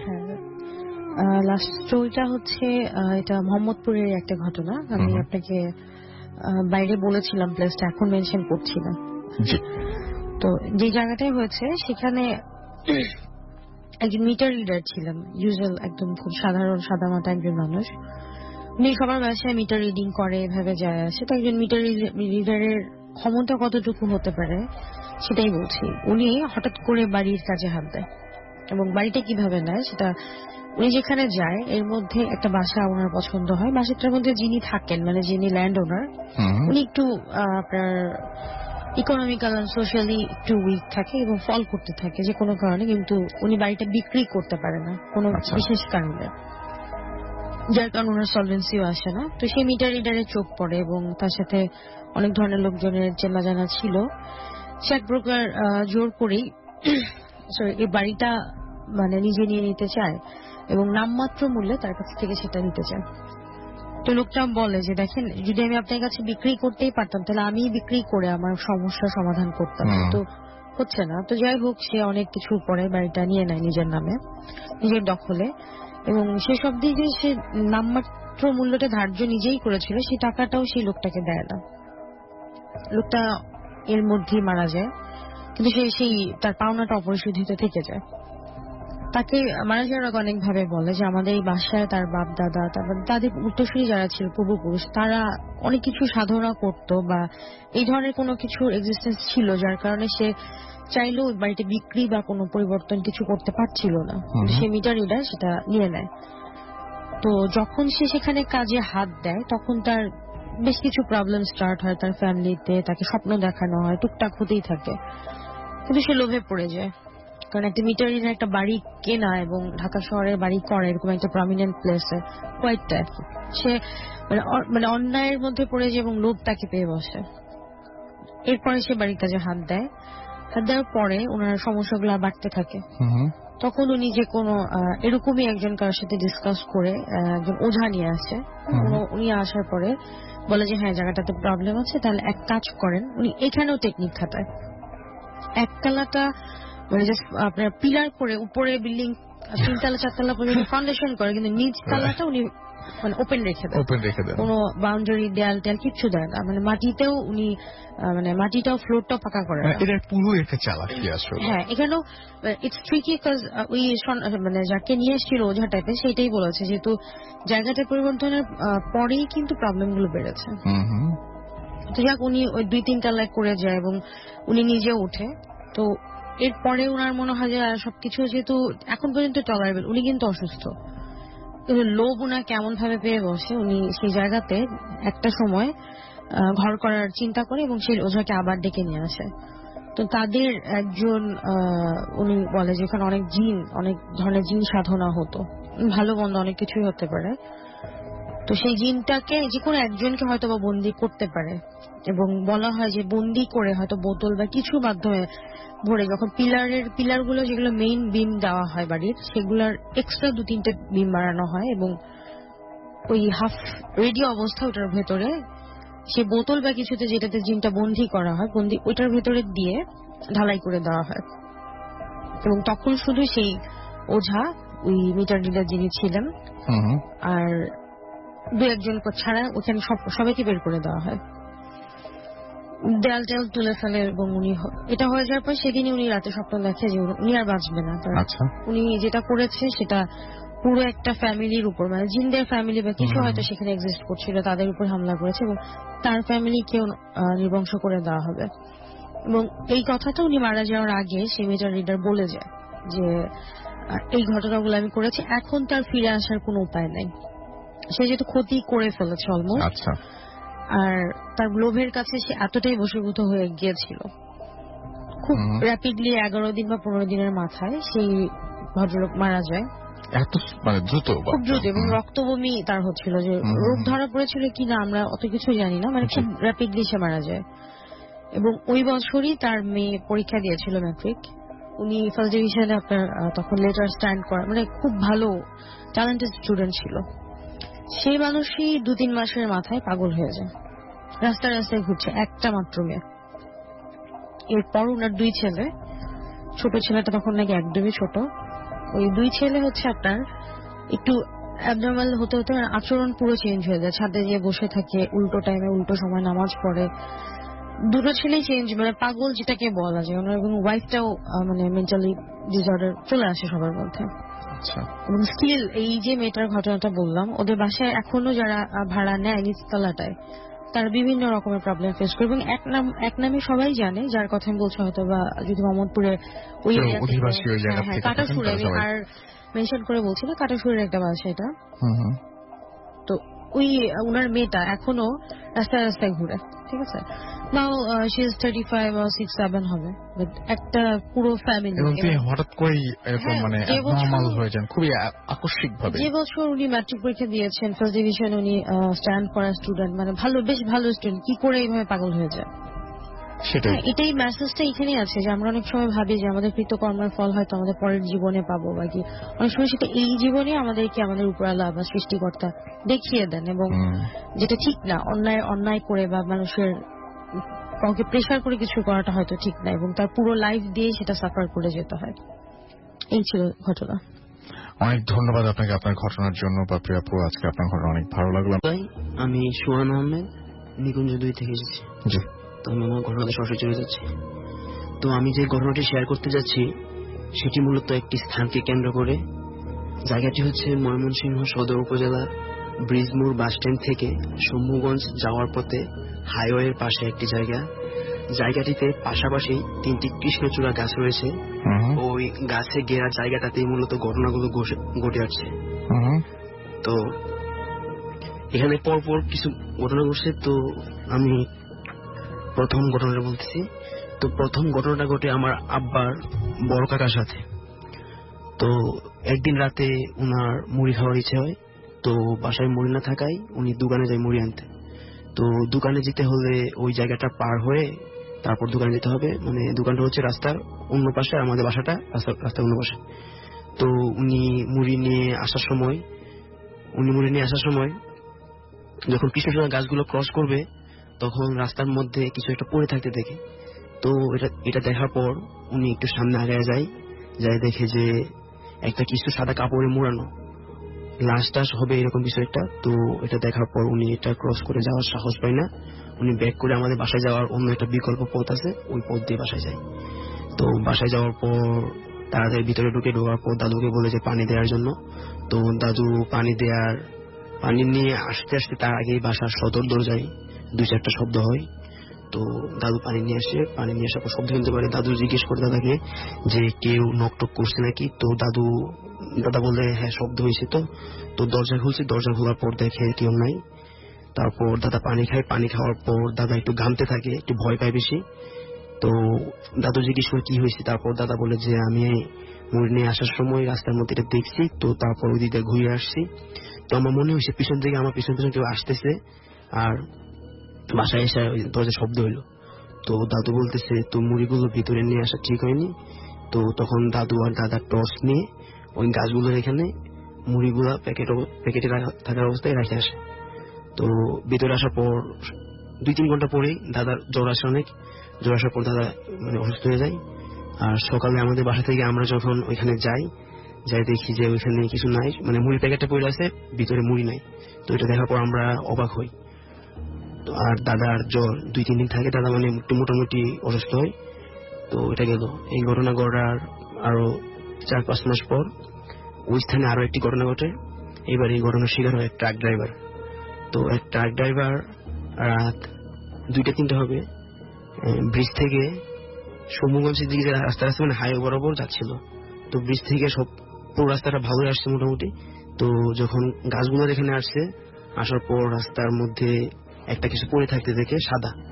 তো ভাবে যে যেহেতু অনেক সময় দেখা যায় যে গ্রাম এলাকাতে ডাকাতরা বা ছিনতাইকারীরা রাস্তার মধ্যে কিছু ফেলে গাড়ি আটকানোর পর ডাকাতি করে এসব।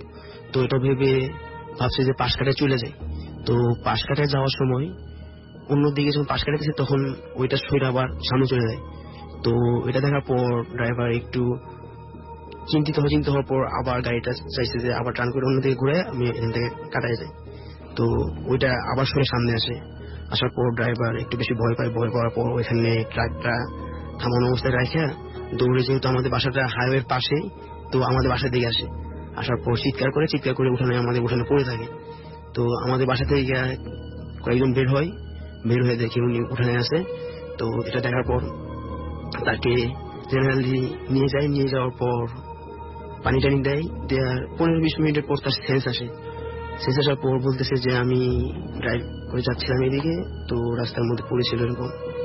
তো এটা শোনার পর আমাদের বাসার থেকে আর কয়েকজন তার সাথে যাওয়ার পর গিয়ে দেখে ওইখানে যে কিছু পড়ে নাই, রাস্তা পুরো ফাঁকা আছে আর ট্রাকটা রাস্তার এক পাশে। তো তারপর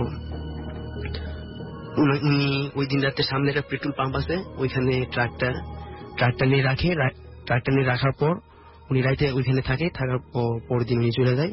তো এটা এখানে শেষ। তারপর ওই স্থানে তার কিছুদিন পর আর কোনো ঘটনা শুনবো না, ওই স্থানে আরো ঘটনা ঘটে, এটা বুঝতে পারছি। থ্যাংক ইউ ভেরি মাচ আপনার ঘটনার জন্য। আমরা পরবর্তী আরো একটা ঘটনায় চলে যাব এবং আমাদের এই মুহূর্তে আমাদের সঙ্গে আর একটা ইমেল দেখতে পাচ্ছি। ইমেলের ঘটনাটা যতটা না ভয়ঙ্কর বলবেন তার চাইতে বেশি বলতে পারেন একটু অবাক করার মতোই। একজন একটা প্রশ্নের উত্তর খুঁজছেন এই ইমেলের মাধ্যমে, আমি সেভাবেই পড়ছি। নাম হচ্ছে ইমরান, নান্দুরহার সরবকাঠিতে বরিশাল থেকে লিখেছেন। বিএম কলেজে তিনি প্রথম বর্ষে পড়ছেন। এখন যে ঘটনাটি তিনি লিখেছেন যেভাবে সেভাবে পড়ছি, যে এখন যে ঘটনাটি আমি আপনার সাথে শেয়ার করব সেটা কি ভৌতিক নাকি অন্য কিছু, এই প্রশ্নের উত্তর আমি আজও খুঁজে পাইনি। 2010 সালে আমি 8ম শ্রেণীতে পড়ি। আমার ক্লাসের একটা মেয়েকে খুব পছন্দ করতাম। মেয়েটার বাড়ি সন্ধ্যা নদীর পাড়ে। শবে বরাতের রাতে নামাজে যাওয়ার আগে সবাই গোসল করে। তো 2010 সালের শবে বরাতের রাতে ওই মেয়েটা ওর চাচাতো বোনদের সাথে নদীতে গোসল করতে যায়, কিন্তু দুঃখের বিষয় ওই মেয়েটা নদীতে হারিয়ে যায় আর ওর লাশ অনেক খোঁজা হয় কিন্তু খুঁজে পাওয়া যায় না। 2013 সালে আমি এসএসসি পরীক্ষা দিই। আমাদের পরীক্ষা শুরু হওয়ায় 3 ফেব্রুয়ারি। পরীক্ষার আগের রাত্রে আমি স্বপ্নে দেখি ওই মেয়েটার হাত ধরে আমি সমুদ্রের তীরে হাঁটছি, আর হাতটা আমাকে হাতটা টেনে সমুদ্রের মাঝে নিয়ে যাচ্ছে আর সমুদ্রের অতলে তলিয়ে যাচ্ছি আমি। স্বপ্নটাকে আমি তেমন গুরুত্ব দিলাম না, প্রায় ভুলেই গেলাম। 2015 সালে আমি এইচএসসি পরীক্ষা দেই এবং পরীক্ষা শুরু হওয়ার আগের রাতে আমি ওই স্বপ্নটাকে আবার দেখি। এবার আমি ঘাবড়ে যাই এবং ঘটনাটা আমি আমার বন্ধুদের সাথে শেয়ার করি। ঘটনাটা এখানেই শেষ হতে পারত, কিন্তু না। ঢাকা বিশ্ববিদ্যালয়ের অ্যাডমিশন পরীক্ষা দেওয়ার সময় লঞ্চে করে আমি বাড়ি ফিরছিলাম। রাত প্রায় 1:30। আমি তখন সিগারেট খেতে লঞ্চের ছাদেও যাই। ছাদে তখন কেউ ছিল না, শোঁ করে বাতাস বইছে। ছাদের এক কোনায় বসে আমি সিগারেট খাওয়া শেষ করে নদী দেখছিলাম। কতক্ষণ বসেছিলাম মনে নেই। হঠাৎ আমি দেখলাম নদীর দূর প্রান্ত থেকে সেই মেয়েটা হাত তুলে আমাকে ডাকছে। আমি থ হয়ে দাঁড়িয়ে রইলাম, নড়বার শক্তিটুকু হারিয়ে ফেললাম। চোখ দুটো দিয়ে অনর্গল পানি পড়ছিল। এভাবে কতক্ষণ ছিলাম মনে নেই। হঠাৎ লঞ্চের এক স্টাফের ডাকে সম্বিত ফিরে পেলাম। স্টাফ বলল, ভাই, রাত 11টার উপরে ছাদে আসার পরে 12টার পরে ছাদে আসা নিষেধ। রাত 3টা বাজে, এখন আপনি ছাদে কি চান? ও কেন আমার সাথে বারবার দেখা করে এবং ও আমার কাছে কিছু চায় কিনা এই প্রশ্নের উত্তর জানতে খুব ইচ্ছে হয়, এবং এই প্রশ্নের উত্তরই খুঁজছেন তিনি। এবং একটা মৃত মানুষকে আপনি বিভিন্ন সময় দেখছেন, বিভিন্ন ভাবে দেখছেন, স্বপ্নে দেখছেন, ঠিক আছে। হঠাৎ করে লঞ্চ জার্নি করার সময় নদীর কোন একটা পাড় থেকে যদি কেউ আপনাকে দূর থেকে ডাকে এবং আপনি সেটা দেখতে পান, সেই ব্যাপারটা বেশ ভয়ঙ্কর লাগার কথা, তাই না? এবং আসলেও কিন্তু অনেক ভয়ঙ্কর লাগার কথা। পুরোপুরি হয়তো অন্ধকারে বুঝবেন না, কিন্তু আপনি তো বুঝবেন, উপলব্ধি করতে পারবেন যে এটা সেই মেয়ে, আমার স্বপ্নে দেখা সেই মেয়ে যাকে আমি চিনি, যে কিনা মারা গিয়েছে এবং সে এখন আমাকে ডাকছে। খুবই অদ্ভুত ঘটনা। আমি দেখতে পাচ্ছি যে আমি হাসিবুল হাসান বিজয়, যাত্রাবাড়ি মাতোয়াইল ইসলামনগর থেকে আসছি। জি বলেন। তো বলা যায় এটা সেকেন্ড পার্ট। তো ফার্স্ট কিছুদিন আগে যখন বুঝে আসছিলাম, তো যাওয়ার পর অনেকে অনেক কিছু বলে যে কি ঘটনা গিয়েছিলে বা কি হয়েছিল তোমার সাথে। তো যখন আমি বললাম এরকম, তো শোনার পর বললো যে হ্যাঁ, আমরাও দেখেছি বা আমার আন্টি বা আমাদের বাসার আশেপাশে অনেকে অনেক কিছু দেখেছে। তো এটা আমাকে বলার পর অনেকেই বলে। তো দেন কিছুদিন পর বারান্দায় বসে গিটার প্র্যাকটিস করছিলাম। তো হঠাৎ ঘুম আসলো। ঘুম আসার পর আমি হিটারটা রেখে জাস্ট টেবিলের উপর রেখে আমি রুমে চলে আসলাম। তো ওয়াশরুমে গেলাম। ওয়াশরুমে যাওয়ার পর ফ্রেশ হয়ে যখন রুমে শুতে আসলাম, বেডে যাব, দেখলাম যে কিছু একটা আওয়াজ হলো। তখন বুঝতে পারলাম যে আমার গিটারটা হয়তো পড়ে গেছে। তো যখন জানলার দিকে তাকালাম, পর্দা লাগানো ছিল, বোঝা যাচ্ছিল যে পর্দার ব্যাপারে কিছু একটা দাঁড়িয়ে আছে। তো শেয়ারও ছিল এরকম যে বোঝা যাচ্ছিল না, আপনার মনে হচ্ছিল? না, বোঝা যাচ্ছিল। ফার্স্ট এটা কনফিউজ ছিলাম, তারপর যখন দেখলাম তখন এটাকে আমি ভাবলাম যে এটা আমার ভুল হচ্ছে। তো যখন গ্লাসটা খুলে দিলাম যে কিছুই নেই। দেন আরেকদিন আপনার আসলে ঠিক এরকম গিটার প্র্যাকটিস করছি। তো প্র্যাকটিস করার পর ফ্রেন্ডের সাথে কথা বললাম। কথা বলার পর ঠিক রুমে চলে আসলাম। তো রুমে চলে আসার পর যখন আবার বারান্দায় গেলাম গিটারটা প্যাক করে, তখন চোখটা গেল আমার ছাদের দিকে, যে ছাদে কিছু একটা দাঁড়িয়ে আছে কর্নারে। তো আমাদের বাসাটা 3 তলা, আমার রুমটাও 3 তলায়, আপনার পশ্চিম দিকে। তো পশ্চিম দিক থেকে উত্তর দিকে কর্নারের জায়গাটা দেখা যায়। তো দেখলাম যে কিছু একটা দাঁড়িয়ে আছে। তো আমাদের ছাদে ভাড়াটে এত রাত্রে যাবার প্রশ্নই আছে না। দ্বিতীয় কথা হচ্ছে যে আমাদের বাসার চাবি একটাই ছাদের, সেটাই আমাদের কাছে থাকে। তো তখন একটু ভয় করলো, রুমে চলে আসলাম। যখন রুমে ঢুকবো, বারান্দার দরজাটা ওপেন করলাম, দেখলাম যে সেই জিনিসটা আমার রুমে বেডের পাশে দাঁড়িয়ে আছে। তো দেখে সাথে সাথে আর হাতের সামনে রুমের বারান্দার এটা ছিল, সুইচটা ছিল, সুইচটা ওপেন করলাম, সরি অন করলাম। অন করার পর দেখলাম যে কিছুই নেই। তো ভাবলাম হয়তো এটা আমার ভুল বা হ্যালোসিনেশন। তো শুয়ে পড়লাম। ওদের ঘুম আসছিল না, ঘুমোতে পারলামই না। তারপর যখন সকাল 4টা কিংবা 4:30, তখন হৃদয় ভাই আমাকে নক করলো যে এত সকালে তুমি এফবিতে কি? তখন ওনাকে রিপ্লাই করলাম যে ভাই আমি খুব ভয় পাইছি। তো উনি বললো ভাই সেম আমিও। তো আমি ভাবছি উনি ওর সাথে মজা করতেছে, কারণ এফএম এ আসার পর থেকে আপনার সাথে যে মজাটা হয় তো এরকম। তো হৃদয় ভাই আমাকে বললো যে ভাই আমি খুব ভয় পেয়েছি, কিছু একটা দেখলাম। আমি বললাম যে কি দেখলেন? উনি যখন একটু বললাম যে এখন এফবিতে না আপনি ওটা লাইভ বললেন। তারপর ওর সাথে আমার দেখা হলো। বললো যে ভাই রাত্রে যখন ঘুমাইছিলাম তোমার মশারি টাঙিয়ে ঘুমিয়েছিলাম, তো হঠাৎ কিছু একটা আমার হাত ধরে তোমার টান দিল। তো খুব ভয় পেয়ে গেলাম, আমি হয়েছিলাম যে কি। তখন চোখটা তোমার চোখ করে দেখলাম যে খুবই কালো, বড় বড় চুল, বড় হাত ছিল। কারণ তোমার আমাদের রাস্তার লাইটে আলোটা কিছুটা রুমে আসছিল। তো দেখে সাথে সাথে মোবাইলটা হাতে নিয়ে মোবাইলের সাইকেল বাটনটা ক্লিক করলাম। ক্লিক করার পর দেখলাম যে কিছুই নেই। খুব ভয় পেয়েছিল উনি আমাকে যেটা বলেছে। আপনি আমাকে লিখেছিলেন যে আপনার এখান থেকে যাওয়ার পরে, ঘটনাগুলো যাওয়ার পরে আপনার সাথে অনেক কিছু ঘটেছে, সেগুলোই আমরা শুনি যে আপনার সাথে এটা অন্যজনের সাথে ঘটছে। হ্যাঁ, এটা আমার সাথে যে আসছিল ওনার সাথে আমাদের বাসার পাশেই যে থাকে হৃদয় ভাই, ওর কথা বলছে। আচ্ছা।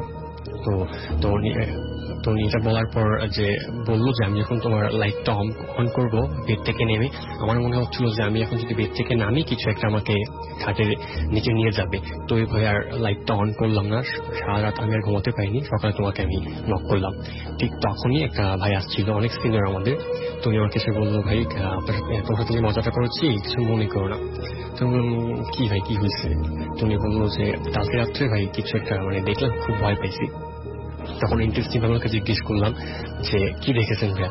তো উনি বললো যে আমি তোমার দোকানে ছিলাম, তো যখন বসে আছি তো দেখলাম যে ইনি সাদ্দাম ভাই, আমাদের বাসার পাশে থাকে দোকান। মানে সমস্ত এলাকার মানুষই ভয় পেয়েছে আপনি যাওয়ার পরে? প্রবলেমটা হচ্ছে যে হয়েছে 3-4 জনের সাথে একজন আমাদের। আপনার সাথে কি ঘটেছে আমি শুধু সেটা জানতে চাচ্ছি। ঘটনাটা আমার সাথে যেটা হয়েছে আমি সেটা ফার্স্ট হ্যাঁ সেটাই। এই ঘটনাগুলো আপনি কানেক্ট করছেন কিভাবে? আসলে করছি কেন, কারণ আমি যখন বের হয়েছিলাম একই দিনে একই টাইমে 3 জনের সাথে প্রবলেমটা হয়েছিল। কি ধরনের একই প্রবলেম? কি 3 জনের সাথে হয়েছিল? ফার্স্ট প্রবলেমটা আমি যে বারান্দায় দেখেছি। আপনি ভূত আশ্রমে যাওয়ার পরে বাংলাদেশে অনেকের সাথে অনেক ধরনের প্রবলেম হচ্ছে, সেটা বলছি না। আমি বলছি যে এই প্রবলেমগুলো কানেক্টেড কিভাবে মনে করছেন আপনি? কিভাবে মনে করি, যখন হুজুরের কাছে গেলাম বা হৃদয় ভাইয়ের দাদুকে জিজ্ঞেস করলাম, উনি বললো যে এটা আগে কখনো সাথে হয়নি। তো উনি যেটা ফেস করেছে উনি আগে কখনো এটা দেখেনি। উনি ওকে যখন বললো যে তোমার এগুলো দেখেছি, তো দাদিকে জিজ্ঞেস করার পর অনেক কিছু শুনেছি বা জানতে পেরেছি। আর প্রবলেমটা উনি যেটা মনে করেছে ভাই আমি কখনো আপনি যাওয়ার পরে ঘটনাগুলো ঘটছে, তো কানেক্টেড কিভাবে আমি সেটা জানতে চাচ্ছি। কিভাবে যে আমি কানেক্টেড বলতে যে যখন ওকে আমি বলছি যাওয়ার পর, আগে কখনো ওনারা আমাকে এই টাইপ নিয়ে কোনো কথা বলেনি, তো যাওয়ার পর আমাকে বলছে। আপনি এখানে এসেছেন সেই জন্য বলেছে। থ্যাংক ইউ ভেরি মাচ আপনার ঘটনার জন্য। অনেক অনেক অনেক অনেক ধন্যবাদ। আপনার ঘটনা তো ওইটুকুই ছিল যেটা আপনার সাথে ঘটেছে এখান থেকে যাওয়ার পরে। পারফেক্টলি ভালো হয়নি, এখনো আসল টপিকে আমি আসিনি। আসলে টপিকটা কি একটু ছোট্ট করে বলেন আমাদেরকে আসলে। এই যে যখন আমরা হুজুরের কাছে যাই বা আমাদের অনেকেই বলে যে আমাদের এখানে নাকি আগে থেকেই এরকম অনেক কিছু হয়, অনেক কিছু দেখে, তো এটা শেয়ার করলে নাকি বা শেয়ার করা ঠিক না, যেহেতু ফার্স্ট টাইম বলার পর থেকে ওই প্রবলেম গুলো হচ্ছে। তারপর জানার ট্রাই করলাম আসলে মানে ঘটনাটা কি বা কি হয়েছিল। দেন তার মানে কানেক্টেড এইভাবে যে আপনি বলতে যাচ্ছেন যে আপনার এলাকায় যে ঝামেলা আছে সেই ঝামেলাগুলো শেয়ার করলে সেই ঝামেলাগুলো বেড়ে যায়, সো সবার সাথে সেই ঘটনাগুলো মানে ছড়িয়ে মানে তারপর থেকে সবাই অনেক কিছু এক্সপিরিয়েন্স করতেছে। আপনি কি এটা বলতে চাচ্ছেন? এমনটাই যে আমাদের কাছে যে ইস্তারা থাকে ভাইয়া, তো উনি 5 ওয়াক্ত নামাজ পড়ে, তো উনি আমাকে যেটা বলেছে যে আগে তোমার এরকম কিছু কখনো ফেস করিনি, বা কালকে রাত্রে আগের দিন আমি যেদিন যেটা দেখি তো এর আগের দিন দেখেছিলাম যা, তো উনি আমাকে তখন বলে আমি বলার পর। ওকে, থ্যাংক ইউ ভেরি মাচ। বুঝতে পেরেছি। আমার মনে হয় আপনি বলতে চাচ্ছেন আসলে যে আপনি এখান থেকে যাওয়ার পরে আপনার এলাকায় অনেক কিছু ঘটছে। দ্যাট মিনস আপনি বলতে চাচ্ছেন যে আপনার এলাকার ঘটনা আপনি শেয়ার করছেন, দ্যাটস ওয়াই এই ঘটনাগুলো ঘটছে, রাইট?